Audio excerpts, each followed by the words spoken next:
we've done and some other stuff. I wanted to bring to your attention,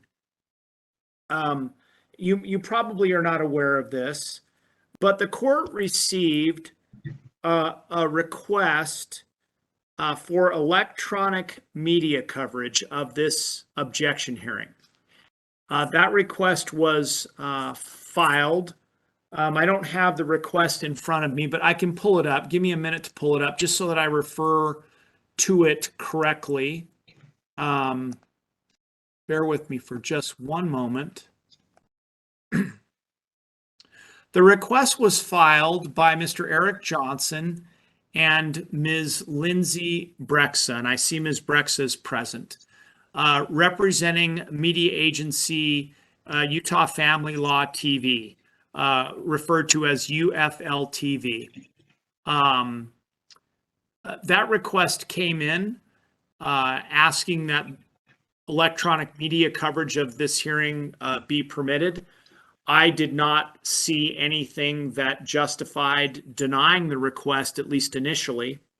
But my protocol is going to be, if I grant a request initially, before we get into the substance of any case that I have, I'm going to ask the lawyers if they have any concerns about that media coverage. As you know, there is a presumption that media coverage should be provided unless the court determines that there would be a reasonable likelihood that the coverage would prejudice the right of the parties to a fair proceeding, the reasonable likelihood that the coverage would jeopardize the safety or well-being of an individual,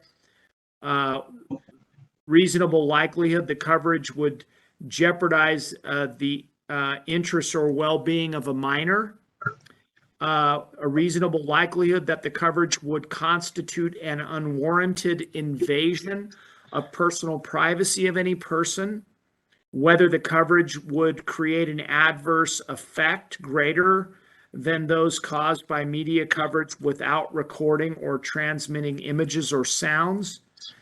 Of course, the adequacy of the court's physical facilities for electronic media coverage, the public interest in and newsworthiness of the proceeding, the potential benefits of allowing the public to observe the proceeding through electronic media coverage, and any other factor affecting the fair administration of justice. And so in the future, you may want to familiarize yourself with this rule. Should a matter be in front of me and I've granted, at least initially, the right to cover the matter, I would want you to be in a position to be able to articulate your position and not feel like you've been blindsided by this. These requests are not required to be briefed by counsel on the case, so it's difficult to get your position on it before I decide whether to grant it or not. So I'm granting these at least based on the presumption that coverage should be allowed. If I look at the file and determine that there are going to be issues that I think would be impacted negatively by the coverage, then I'm going to deny the request. And I've told that to Mr. Johnson. I had a request that came in and it was on a case where there was going to be evidence presented involving counseling that a particular child was going through. This child was in the early teenage stages, and I was concerned that that coverage might embarrass that child who was attending counseling. And I was of the opinion that the interest of protecting the child outweighed the presumption for coverage, so I denied the request. I didn't see anything in the case today that I thought warranted denial of the request, since we're just talking about the proposed order and some of the language that I think is at issue. But Ms. Bean, let me hear from you first if you have issues with the coverage, and then I'll ask Mr. Neely for his opinion. Your Honor, we don't really mind. There's always that sort of gut check reaction that this is my client's private life, and he doesn't want it on the internet. But in terms of, whether there's some huge significant issue here, there isn't. We just need to fine tune this language and get this done. Okay. Mr. Neely? Your Honor, we're not in favor of having this recorded or exposed electronically. We are talking about some minor children here. It's private, it's confidential. We just don't want it publicized. I don't think there's anything to be gained by publicizing these parties' divorce and their issues. So I think Amy's not in favor of it. yes, and I appreciate that. I'm not in any way taking a position one way or the other in favor of it or disfavoring it. I think in speaking with Mr. Johnson, and perhaps Ms. Brexa can weigh in on this, I think their viewpoint is to educate the public in how these domestic relations matters are handled, and to provide an outlet for people that don't attend court proceedings to have a better understanding of objection hearings and divorce proceedings and things of that nature. And I certainly can see the value in that.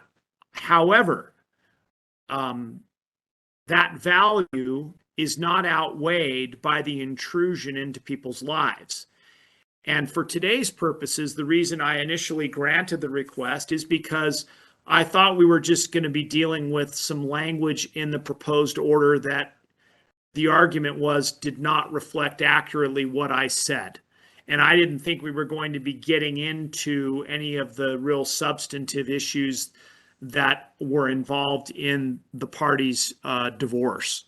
So that's why I thought it wouldn't offend anyone. But if you see that we're going to be getting into more substance that involves the children, other than just simply the language in a proposed order, then I'm happy to hear more from you, Mr. Neely, on that issue. I just thought we were going to be quickly looking at the order and saying, what did Judge DiReda say? Did he say that? No, then it's not in the order. And it would be that straightforward a determination. Do you see it being more complicated than that? I don't envision us getting into the children and their issues, therapy, that type of thing. I think it's more in the nature of, as you have described, what did you order? What was prepared? Is it accurate? And where do we go from here? So I think your analysis is probably pretty close. It's just that it's their divorce, and yeah. Amy doesn't want to publicize their divorce. Yeah. I mean, it's for adults. It's confidential. It's private in nature. Yeah, I appreciate that. I do very much, and I wanted to be fair to Mr. Johnson and Ms. Brexa. They have felt for a very long time that courts are summarily denying their requests, and I did not want to do that. So that's why I brought it up at the beginning, and this is how I intend to handle these media requests, is to grant them initially, but then allow attorneys and clients to weigh in on whether the coverage should be permitted to continue into the actual substance of what we're going to be dealing with today. You have identified, Mr. Neely, and your client has, that allowing this coverage would, under subparagraph 2, I believe it's 4 of, and we're talking about, for your benefit, by the way, this is Rule 401.01 of the Utah Code of Judicial Administration. Probably a rule that you'll want to, have handy, maybe laminate it, because I expect that these requests will be more frequent and you'll want to be familiar with the rule. But the rule in subparagraph 2A, actually it's 2B, 4 says, when determining whether the presumption of electronic media coverage has been overcome and whether such coverage should be prohibited or restricted beyond the limitations in this rule, a judge shall consider some or all of the following factors. Now, I don't think that it's fair for the court to find that coverage would prejudice the rights of the parties to a fair proceeding, right? I don't think that's accurate. I don't think that coverage would compromise or jeopardize the safety or well-being of an individual. Now, I suppose it's fair to say, well, Judge, well-being is emotional well-being as well. And having these matters put out publicly on the internet jeopardizes their well-being in terms of causing the parties, emotional harm. That would be fair. And I heard your client kind of saying that, Mr. Neely. Did I misunderstand her? No, you're accurate in your understanding. Okay. And then I don't think that we're talking about jeopardizing the interest or well-being of a minor, because we're not taking testimony from a minor in this particular case. So then under sub 4, whether there is a reasonable likelihood that electronic media coverage will constitute an unwarranted invasion of personal privacy of any person. And Mr. Neely, in that regard, again, your client was kind of speaking to you, but do you want to make a record on this issue of invasion of privacy so that the record's clear on that? Yes, Your Honor. We don't want this publicized or in any way put out on the internet for the public to view or to watch, if you will, over the internet. It's a personal, private, confidential divorce between two parties involving multiple children, and she's confident that people in her area would be able to at least have access to the internet, and she would be embarrassed, and it's embarrassing to publicize your divorce proceedings, and she just didn't want it to take place. Ms. Bean, may I ask directly your client to comment on this, or would you like to speak on his behalf? I've not heard from him on this issue yet. You can certainly ask him, Your Honor. Mr. LeBaron, may I ask you your position on this? You've been listening to our discussion. How do you feel about Mr. Johnson and Ms. Brexa and their media agency being permitted to provide electronic coverage of your hearing today? Well, Your Honor, I was really surprised when I saw the official paperwork come through from Ms. Bean's office that the media wanted to cover this hearing. My initial take was, wow, who asked for this? And I initially thought maybe the opposing counsel had asked for this coverage. Now finding that that is not the case, and I don't know what they would stand to gain. I don't know what I really stand to lose by having the media cover. I'm not particularly excited about having this affair on a public stage, but I don't have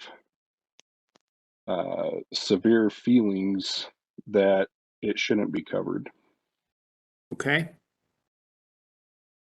Mr. Johnson, Ms. Brexa, I'm happy to hear very briefly from you. I don't want to turn this objection hearing into an all-day hearing on media coverage, but I certainly recognize the importance of affording you an opportunity to respond. I should tell you, in the interest of transparency, that based upon the concerns expressed by Ms. LeBaron through her attorney, Mr. Neely, I'm inclined at this point to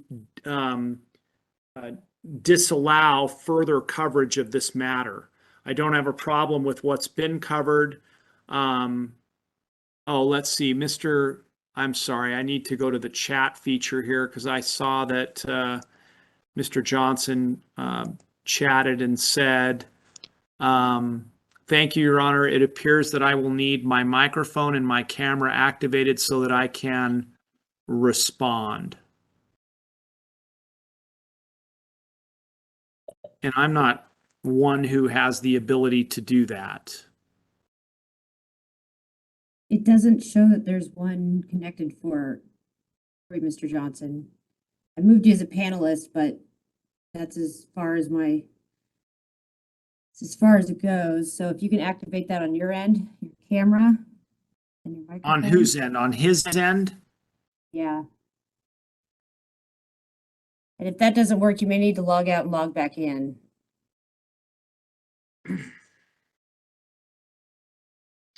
Yeah, my concern in moving forward is these requests come in and I have to respond to the request without being able to notify counsel and get a response back. And so my initial reaction is if I don't see anything in the hearing that's upcoming that, initially jumps out at me as being problematic, I grant the media request because of that presumption.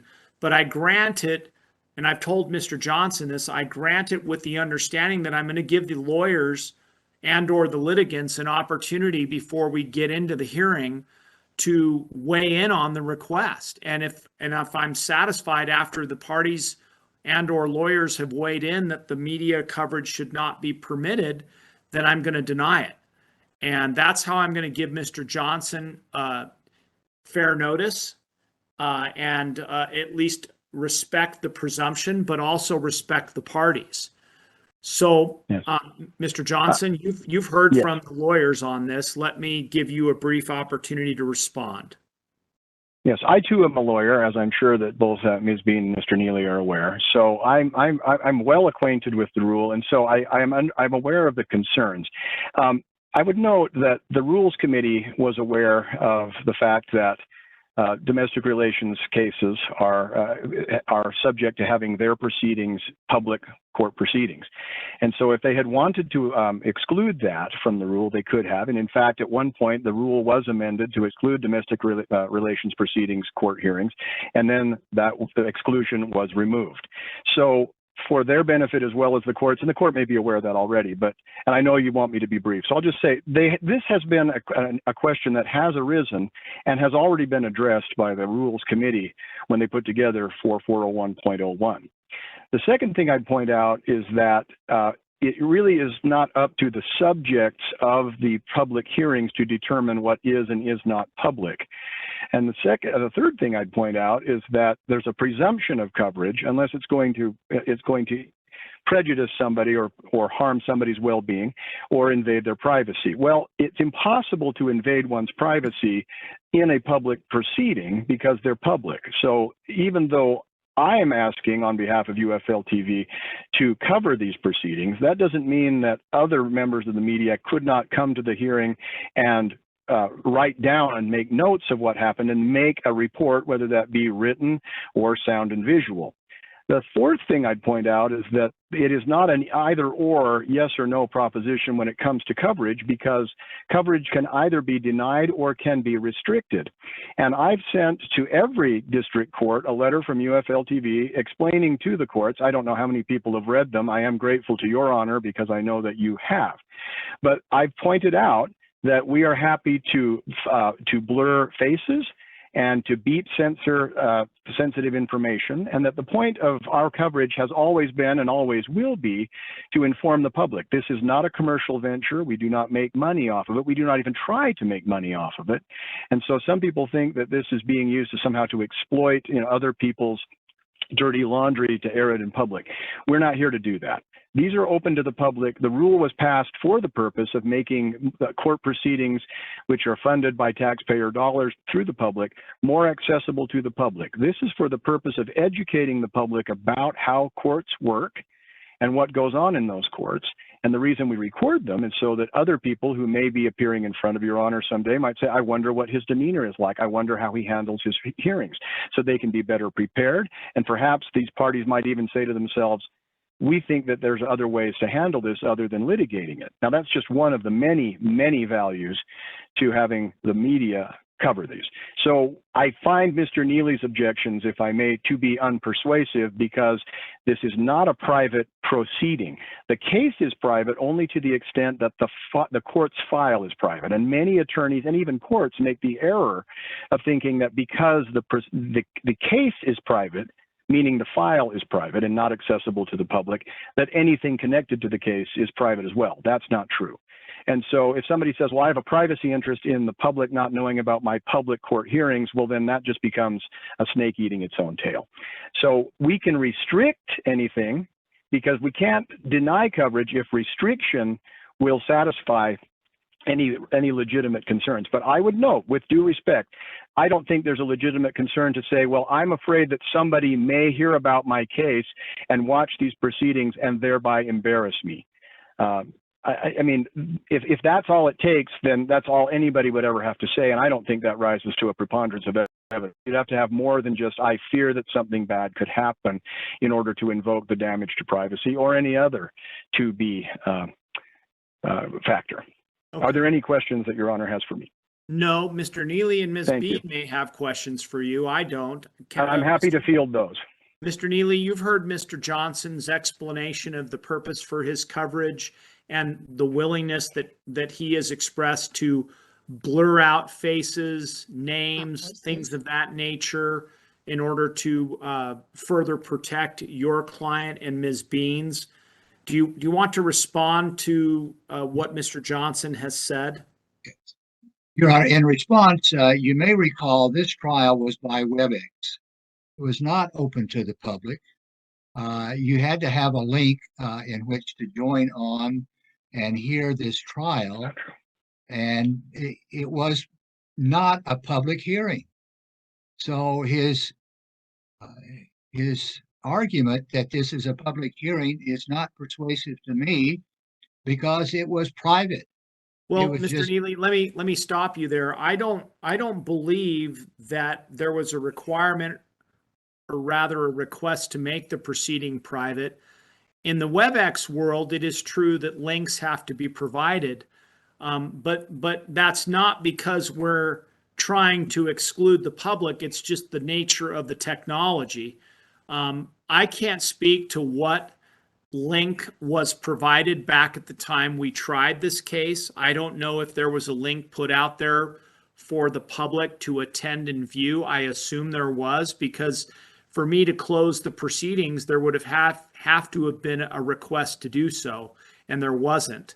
So I want to clarify that it may be that no one else attended, but I don't think that that was because the court put up a barrier preventing the public from attending. I just don't think anybody cared to make the effort to attend.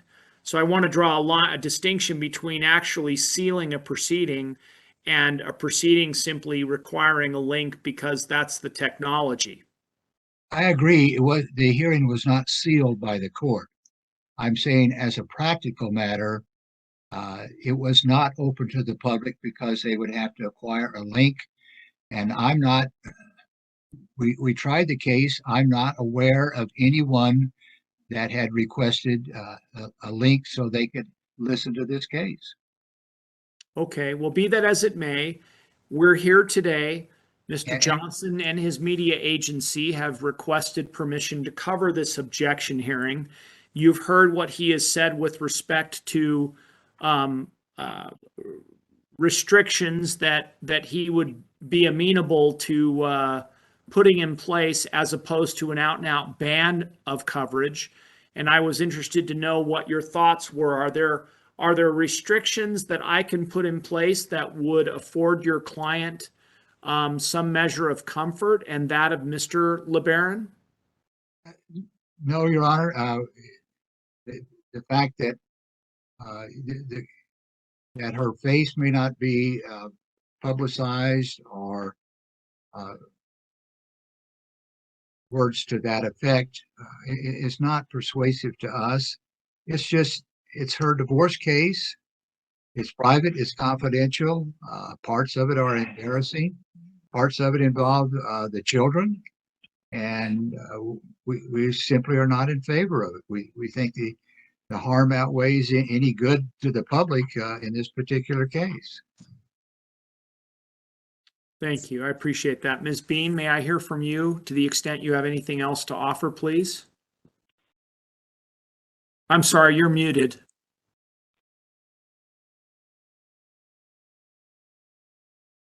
I can't hear you.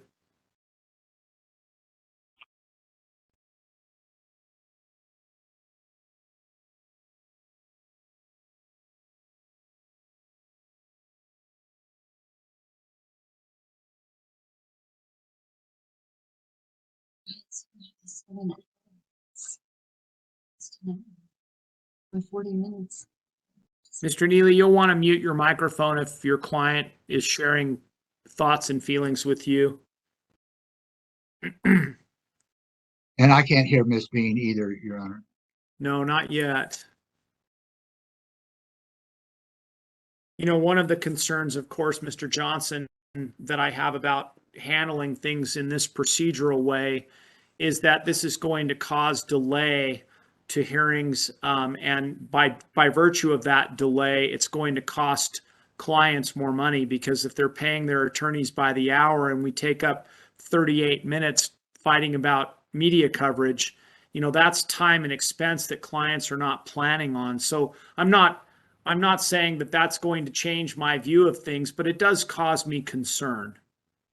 I share the concern. In fact, I'm one of the most outspoken advocates of having more proceedings held by WebEx remotely because of the savings of travel. If one, has to travel several miles or 30 minutes or longer to and from, having to wait in the courthouse until your case is called, all that gets remedied by remote proceedings. So I do understand that. I will note that, quite frankly, and with due respect to those who object to electronic media coverage requests, most of the objections are patently lame, because what they will say is, I don't like it. In fact, to quote Mr. Neely, it's like, we just don't like it. We just don't want it.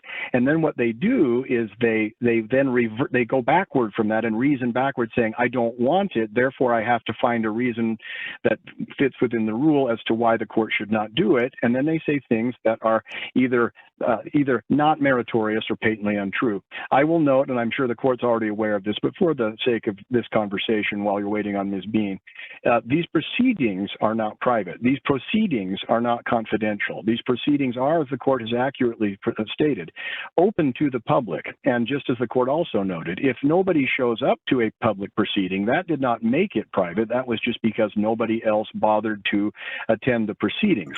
And just as the court also noted, unless the proceedings are closed to the public by an order of the court, either beforehand or during the proceedings, they are open to the public. All divorce proceedings are open to the public. And so when people say, I don't want that to happen, and the restrictions would not be enough, again, I would note, we would blur faces, we would beep censor sensitive information. We don't even need to identify the case or the party names, because it's the proceedings and not the people who are the subject of our coverage. Okay, thank you. Ms. Bean? Can you hear me now, Your Honor? I can. Oh, awesome. Hey, say our position's the same. It's not that my client is thrilled about being on the internet, but we don't feel like there's any particular provision in the code that would allow us to object. Okay. Mr. Neely, I respect very much Ms. LeBaron's concerns, and I understand the reluctance to have this very, private, sensitive, perhaps even embarrassing information put out. I mean, even with the blurring of faces, there is still the ability to hear information that would reveal the identity of a person. And I get that. And I think everybody gets that. I think Mr. Johnson gets that, as someone who's practiced in this area for a lengthy period of time. But I think his point is not lost on me. And that is, if uncomfortableness, if just the I don't like it is all that's required under the rule, then he would never be permitted to cover any matters of a domestic relations nature. Now, I've been clear with him. I'm going to be I'm going to jealously guard proceedings that involve children and sensitive information regarding those children. Because the truth is they don't have the ability to stand up for themselves and express how they feel about it because they're not parties to the matter. Their parents are. But in a case like this, where we're just talking about an order that was prepared and the fact that the order does not properly mirror what I said, I don't think that the issues in this particular proceeding are such that well-being of the parties in this case is going to be jeopardized as the rule speaks about.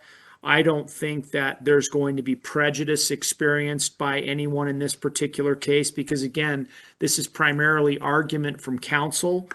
I don't perceive that that the harm outweighs the benefits of Mr. Johnson being permitted to cover this matter. And so I respect the arguments that have been made. I'm going to allow the media coverage in this particular case. And so with that said, I'll let Mr. Johnson and Ms. Brexa do whatever it is they're going to do in terms of providing that coverage. And I want to turn back to counsel on the objection. Now, there was a revised objection provided because I think there were revised findings of fact and conclusions of law, were there not? Your Honor, we did the revised objection after we got the CD so that we could put in the time codes. That's right, you did. And I think you did indicate in paragraph 1 that after reviewing the record, you determined that the petitioner was correct with respect to paragraph 11. Is that right? That's right. Okay, and so that objection was withdrawn. Now, we turn to paragraph 20, and you indicate in that objection in paragraph 2 that the respondent was very specific in asking for a court order that deviated from the statute for providing medical, dental, and optical bills. And then there's reference made to the amount of medical bills that were provided. And when this discussion came up and the court made clear that if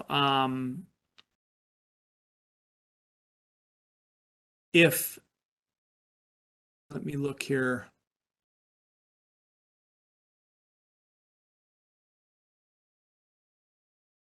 That if the petitioner failed to provide a timely bill, she wouldn't be permitted the opportunity to collect that. And so I made an order. You referenced it at 8:24 and 14 seconds. Or is that right? It is, and then there's several more references. Right, where I had a discussion with the petitioner about this, and I thought the outgrowth of that discussion was that the petitioner indicated she did not want to provide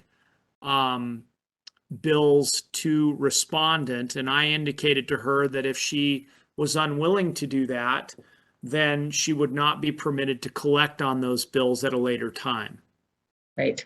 And we're just asking that that be reflected in the findings and the decree, Honor. And I need to go over and look at, I'm moving several screens here. The let me go to the findings themselves to see where are those? So it was paragraph 20. No. I need to actually go to the findings themselves. I'm trying to find them in this database of material that I have. Paragraph 20 in the findings, paragraph 12 in the conclusions. Right, I've got that. But what I'm not finding are the actual findings. I have the objections. Where are the actual findings? Kelly, where are the findings in the file? I just did a search, and what I came up with was just the objections. I don't have the actual findings, conclusions, and the decree. So where are those? I prepared those, and I think council has received a copy of those. Right. I'm sure you did because there's an objection to them, but I don't know that I've actually received them. I think I emailed council about filing those before this hearing. Let's see.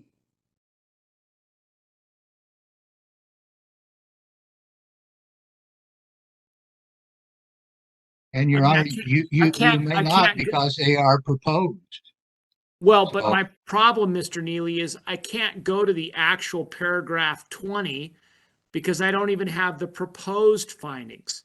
I wanted to go to the actual document that you prepared.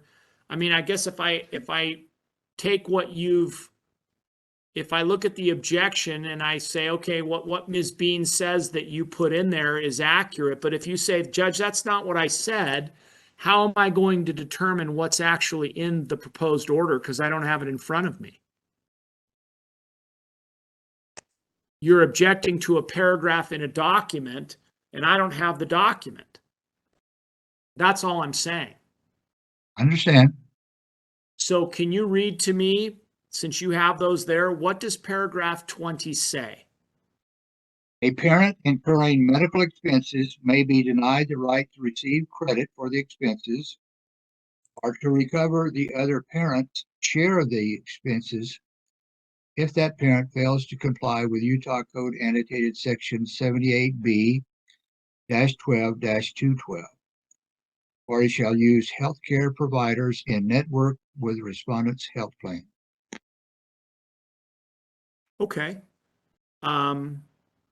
Ms. Bean, I know that that doesn't necessarily reflect the exchange that occurred with petitioner, but isn't that an accurate statement that if the bills are not turned over as they're required to be pursuant to statute, there won't be reimbursement? What's the problem with that statement? You're muted again. Oh, well, I'm sorry. If you're not muted, something is happening that's disconnecting your audio. I don't know how we're losing your audio, but we're losing it. I'll let you know as soon as I can hear you, but I can't hear you right now. Looks like she's having to log out and log back in.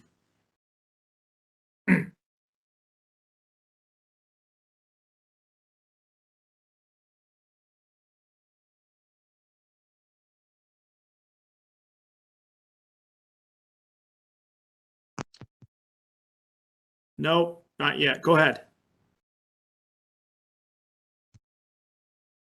No.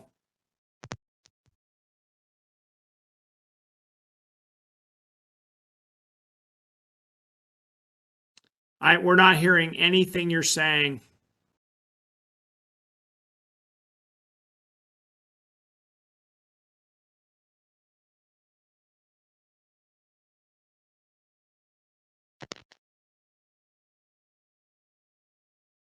Okay, we'll let you log out and log back in.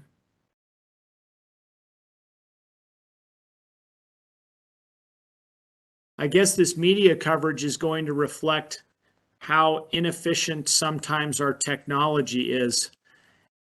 We spend a lot of time logging out and logging in to try to get audio and video working.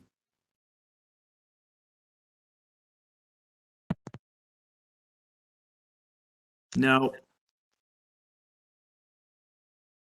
Let's problem solve this, Ms. Bean. I'm wondering if you would. Let's do this. Why don't you call my office phone Okay. and I'll put you on speaker. The number is area code 801-447-3853.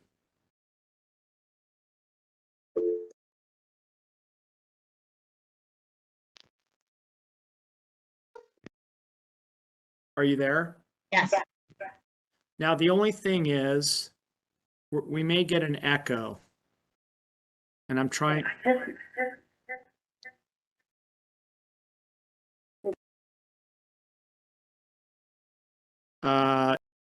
Yes. In fact, perhaps what you ought to do is mute your microphone on your computer, even though we can't hear you, just make sure it's muted. I did. I muted the microphone and we're still getting echo. Did that help? Yes, whatever you just did helped. I just turned off my computer speaker. Okay, that's great. Okay, so Mr. Neely, can you hear Ms. Bean through my phone? I can. Excellent. Well, we've solved the problem at least temporarily. Okay.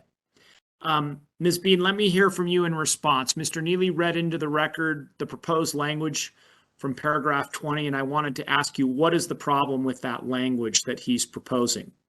The problem is the may. So the issue is, and exactly what came up at trial was she may not be able to collect, so she can still withhold these bills, rack up $5,000 worth of bills, and then say, well, you've got to pay them. The court's aware there's a Court of Appeals decision that says the court favors still requiring a parent to pay because it's for the children. So our position was, look, just be fair with him. Just provide the bill timely so that he can pay it timely.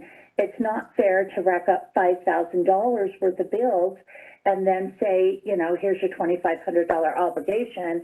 And by the way, the statute says you have to pay it within 30 days. So our position is the court was very clear with her that if she didn't send the bills, she wasn't going to be able to recover them. And it shouldn't say may. It needs to be very distinct that it's not a may, it's you provide the bill or you don't get to recover. Thank you. Mr. Neely, that seems consistent with the exchange the court had with your client. I mean, she flat out indicated to me she was not going to provide them. And I said, well, as long as you understand that if you don't provide them, you're not going to be reimbursed. And she said, I understand. And that was the way it was left. So I don't want to build into the order a trap door where she can continue to do what she was doing before, which is save up all these bills and then give them to Mr. LeBaron at the last minute with a sizable amount of money that he's got to pay. I think that's violative of the statute, and I think that it runs afoul of my order. So When I showed it to him, he didn't. I quoted the statute. The statute says may, Your Honor. I recognize it says may. Let me turn to the statute. Will you give me the statutory reference? It's 78B. 78B, sorry.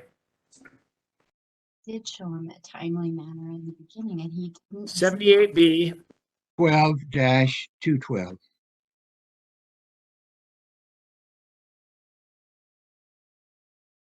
One more time. 78B 12. 12-212.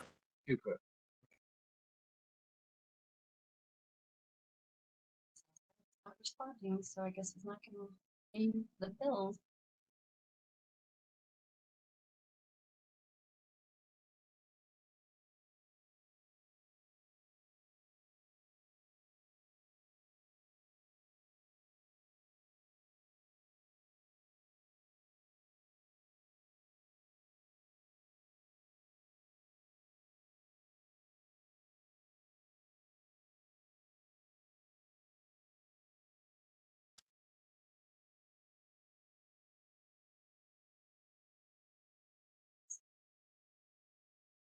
Yes, never was responded.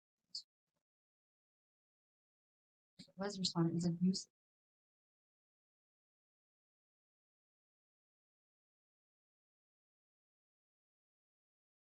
Well, I think here's the thing, Mr. Neely, that the statute does say that the parent may be denied the right to receive credit for the expenses or to recover the other parent's share if that parent fails to comply with subsections 8 and 9. That is an accurate statement. But I went beyond that and I indicated to your client that if she did not provide the bills in a timely manner, I would not permit her to recover. I didn't say I would consider it. I didn't say it was a may. I said I would not. Now, of course, if she was hospitalized and was not able to provide proof, of course that would make a difference to me. But we were talking about an exchange where your client flat out said to me, I'm not doing it. And I said, well, if you're That not was going to do it, you're not going to be emotion. entitled to It's recover. using my emotion. Ms. LeBaron, I'm just referring to the exchange that you and I had during the trial. After what, 12, 15, 16 hours of being questioned nonstop, and I then I understand. blow up a little thing and it's blown up out of proportion, of course, by the counsel opponent, and then you're using that.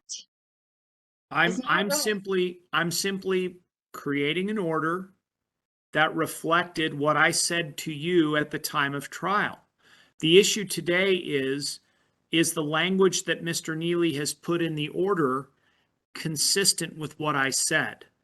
And what I said was that you would not be entitled to recover from Mr. LeBaron if you did not provide those bills as required.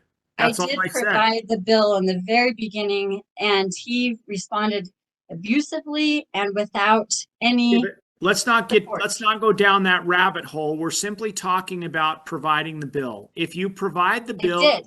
okay. I did in the beginning. It didn't work, so I stopped. Okay. And so all I'm saying is Please.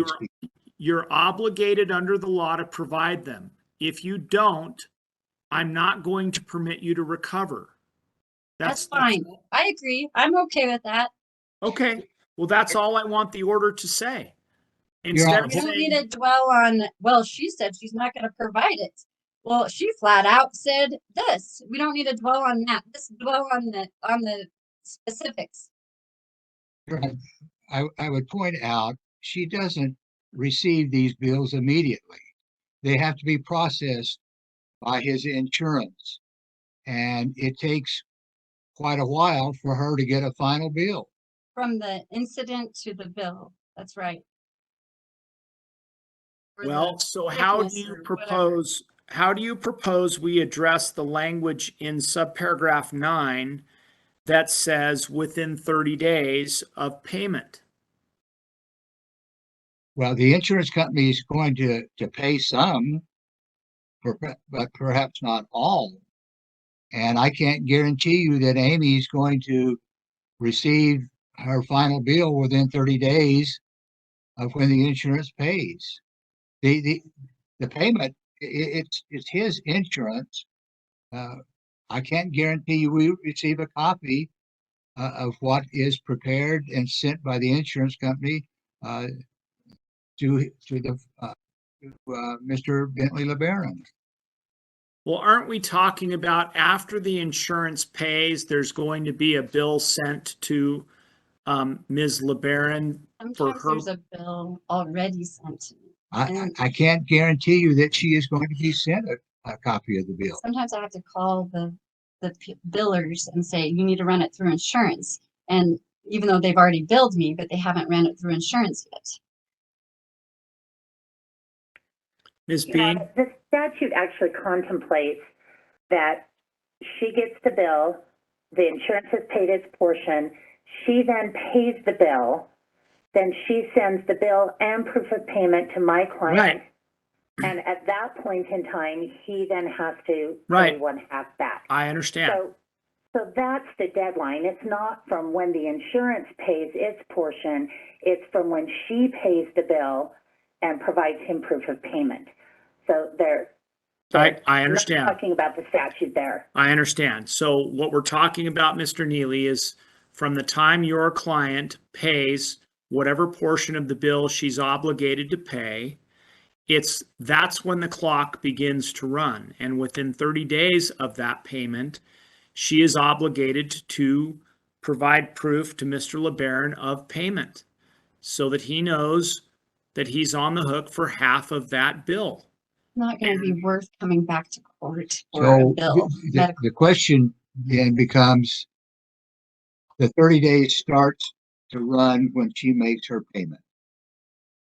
Well, that's what I understand the statute to say. A parent who incurs medical expenses shall provide written verification of the cost and payment of the medical expenses to the other parent within 30 days of payment. I'm reading that to mean the payment that she makes, not the payment the insurance company makes. She's not seeking reimbursement for the insurance company. She's seeking reimbursement for the portion of the bill that she pays. Isn't that how you read the statute? It's not clear to me.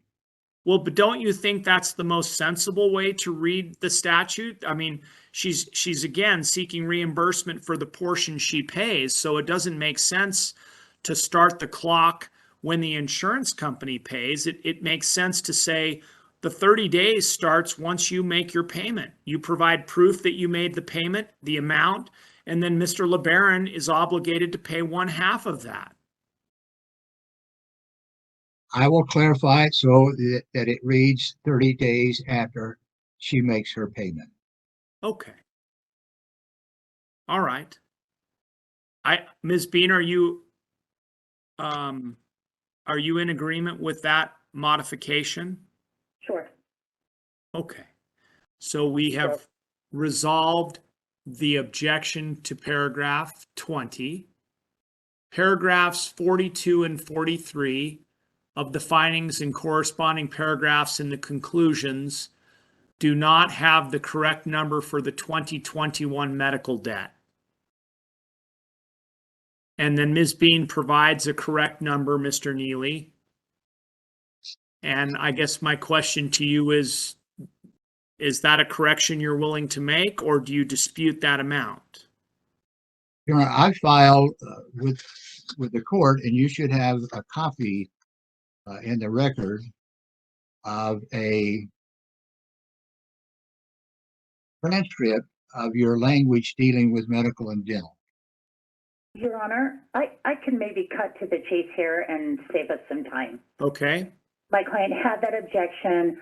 We specified the time code where the court said we should use our numbers, but I talked to him, and just logically, the difference is $1,000. His half of that would be $500.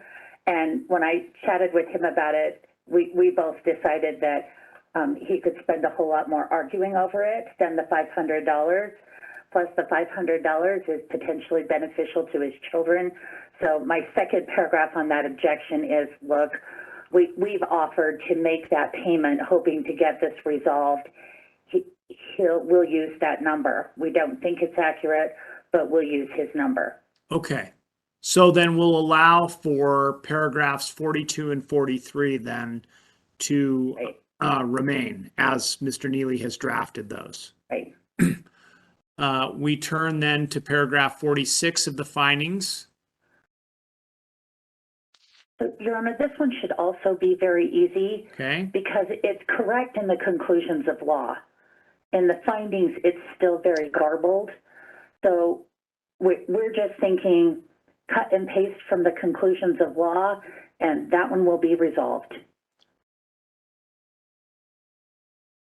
And I think your only objection was the amount was right. In one part of it, it didn't have the year. It didn't have the year.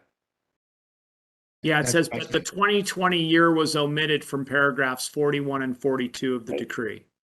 Right, so it was kind of garbled, so we were asking that they just use the language from the conclusions of law that's very clear, then we don't have any dispute down the road. So that was a minor objection.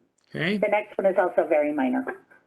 The next one is paragraph 1 of the conclusions of law should state that the parties are granted a mutual decree of divorce where respondent filed a counterclaim.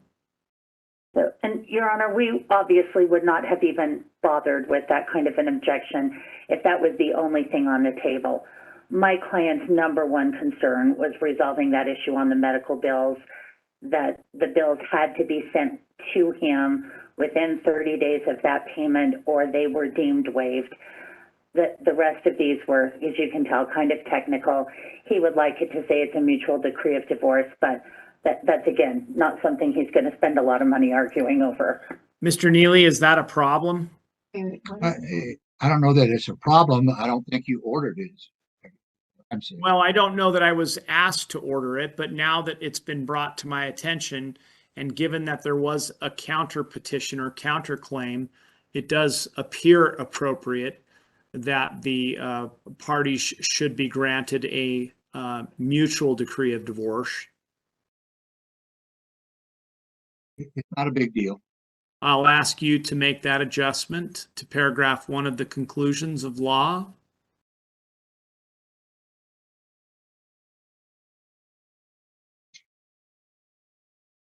And Ms. Bean, I know you've requested as part of this that you be awarded attorney fees. I'm not going to grant fees in this particular case. I think there are aspects of this objection that you've now conceded and others that I've asked Mr. Neely to make changes to reflect what you have asked, but I don't think that the findings were prepared in a manner that suggests that Mr. Neely has been in some an obstructionist or he's trying to be difficult. I don't perceive any of that in this case, and so I'm just going to direct that the parties pay their own attorney fees in connection with this hearing this afternoon. Your Honor, our only other request would be, this case was tried in July. As part of that, the court ordered that the house be listed for sale if she couldn't refinance within 120 days.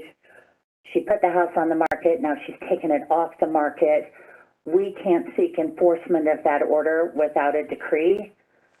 So we just ask that Mr. Neely provide these changes within 5 days. We'll get them signed off and have them to the court within 10 days. Mr. Neely, can you make that happen, please? Yes, and I'd like to speak to that, Your Honor. We paid good money to have this home appraised, and the appraisal came back at $640,000. It was listed for sale for that with the realtor. The realtor basically said, I can't sell it for that figure. Mr. LeBaron refused to sign the listing agreement for $640,000. So we've been at an impasse trying to sell the home for the appraised value of $640,000. So my recommendation is, because of the housing market and the length of time, let's have the home appraised, each party pay half, and we'll list the home for sale at that point in time. But keep in mind that Mrs. LeBaron may well qualify to refinance the home. She can't refinance the home without a findings of fact, conclusions of law, and a decree that she can take to a mortgage company, because they need the decree in order to see exactly what she will be receiving. So she would like an opportunity to refinance the home once we get it reappraised and we know the current value given today's crazy housing market. Ms. Bean? Your Honor, she's had a lot of time here. We had actually asked that she have to have it refinanced or sold within 90 days. The court gave her 120 days. She has just prolonged this excessively. Our proposal, so the court is aware, the house was never listed at $640,000 or whatever it was. The real estate agent said it's not worth that. We had actually sent an email to counsel saying, hey, why isn't this listed based on the appraisal? And got back, the real estate agent says the market has softer than it was in May, and she can't sell it for that. They had it listed for, was 500 and I want to say 90-ish, 540, and couldn't sell it at that. So she was recommending that it be further reduced my client was all in favor of that. Let's get this taken care of and done. And Offer for 500. I have many times emailed counsel saying, look, we should use whatever the professional real estate agent says she can sell this house for. Let's get it on the market and get it sold. If she can refinance, that would be fine. That my client is not looking to displace these kids. He is looking to finally be divorced. This was filed in 2018. We need to have this done. These parties need to be able to go their separate ways. We just are not interested in giving her another 6 months to play around with this and then having to come back on a motion to enforce. So Mr. Neely has committed to having the findings, conclusions, and decree submitted within 5 days. That will then provide both Mrs. LeBaron the ability to go into a lender and discuss with them what her status will be for purposes of determining whether she qualifies for a refinance. It will also provide you and your client with the ability to discuss a motion to enforce. And so I think at this point, excuse me, that's about where we are, right? Is just to have those documents prepared. Now, I'm not going to change my decision on this at this point today, but I think it's reasonable to at least forecast that if Mrs. LeBaron isn't able to get the home listed and sold as the court provided her with time to do, Mr. Neely, there will come a point where I'm going to shift the responsibility to Mr. LeBaron and let him do it. I mean, I'm willing to give one party the ability to do it, but if that party simply can't make it happen, I'm going to turn the that opportunity over to the other party. I mean, in this case, as Ms. Bean indicates, she says the respondent's equity he needs is tied up on real property. And it sounds like from what Ms. Bean has indicated that the value of that property is starting to decline as the market softens. I don't know if that's true or not, but certainly the longer it takes and the cooler the market becomes, the less value the home has and the less equity the parties take out of the home.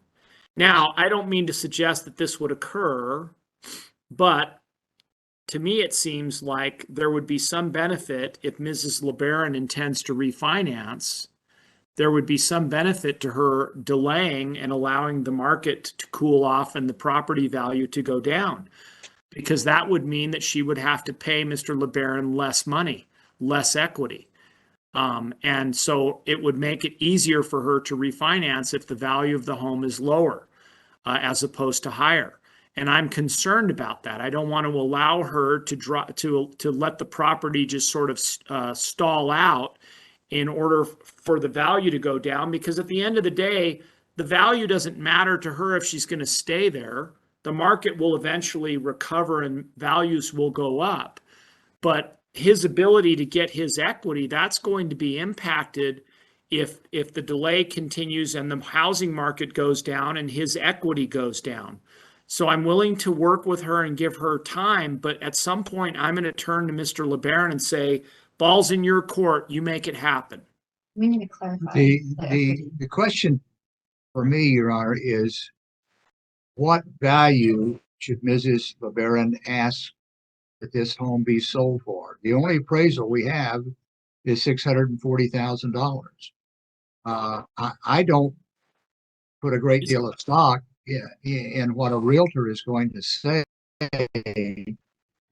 I can't sell it for X dollars. I mean, the realtor has a commission at stake. They don't care if it sells for 640 or 600. It doesn't mean a whole lot to them. Get 6%. So I just want to list it wouldn't for they sale. Wouldn't they want to sell it for more than less because their commission will be greater? The longer it's on the market. Not necessarily if they can get a quick sale. Okay, I well, just want to sell it for I want to list it for the appropriate value. And that's why I said I'm in favor of reappraising the home instead No, of for, I respect that suggestion. I think that makes sense to me. My only concern, Mr. Neely, is that with the market moving as quickly as it's moving, an appraisal that you obtain may be outdated in a month. I mean, you might get an appraisal that the home's worth, let's just say for the sake of argument, $550,000, and in a month the market's continued to soften and now it's only worth 500. So I just don't know how we're going to chase the value because the market is moving so unpredictably and so quickly. Mr. LeBaron, I'm happy to hear from you, but I don't want you to speak and say something that Ms. Bean is going to be upset about. Ms. Bean, are you okay with him commenting on this? Sure. Go ahead. Yeah, Your Honor, I was just going to state that if realtors relied on home appraisals to set their prices without doing their own market studies, they would not be successful at all. I have already paid for an appraisal and I'm not inclined to pay for another one. I'm inclined to hire a trusted real estate specialist who can do a market survey, market analysis, make a recommendation. This is what they do every day, all day long, and they sell homes. and that's why we have real estate appraisers, Your Honor. They don't have any money. They don't have a commission tied to what they value it at. Appraisals should be made by real estate appraisers. Real estate We use- agents aren't, We they're not use Gentry interested. Lawson, who is a respected appraiser. What Real estate agents are not interested in holding inventory longer than, say, 30 to 60 days. I'm interrupting you. But what if we got it on the market? In the meantime, if Ms. LeBaron wants to try to refinance, her refinance company will do an appraisal. They will, you're right. So, I mean, it's to my client's advantage if she refinances because then he doesn't have to pay that commission that comes out of his equity. So, and it's to his advantage because the children get to stay in their home. So if we want to try to do this concurrently, let's move forward and try to do it concurrently. I think it's an excellent suggestion, Mr. Neely, that perhaps Ms. LeBaron pursue this refinance, which will necessarily trigger an appraisal, and that should resolve the issue that you're talking about. Now, the appraisal will be somewhere in the neighborhood of $500, I'm guessing, and I would certainly, because it would be more beneficial for Mr. LeBaron to go through a refinance than through the sale of the home for commission reasons, I would consider ordering him perhaps out of his equity to reimburse Ms. LeBaron for half of that appraisal as part of a refinance. I don't think that's unreasonable, but I'm not inclined to order a refinance as part of a sale. If one occurs as part of a refi, I'm fine with that. And I think that's what Ms. Bean was suggesting, that one could occur as part of a refi. Cash out refinance. Yeah, you're right. Any refinance, they're going to go out and appraise the home again.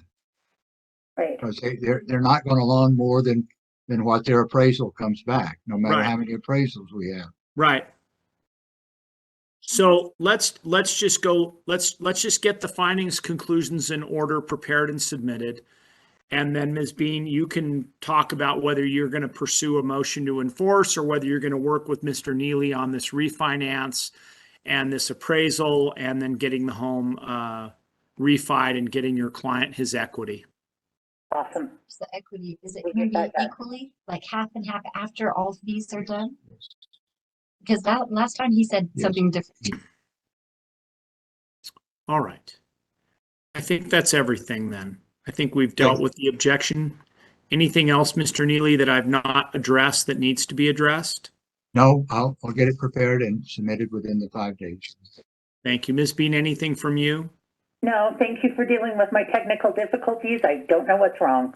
That's okay. We made it work. So I appreciate everyone's patience. Thank you very much for your time this afternoon. We'll be in recess.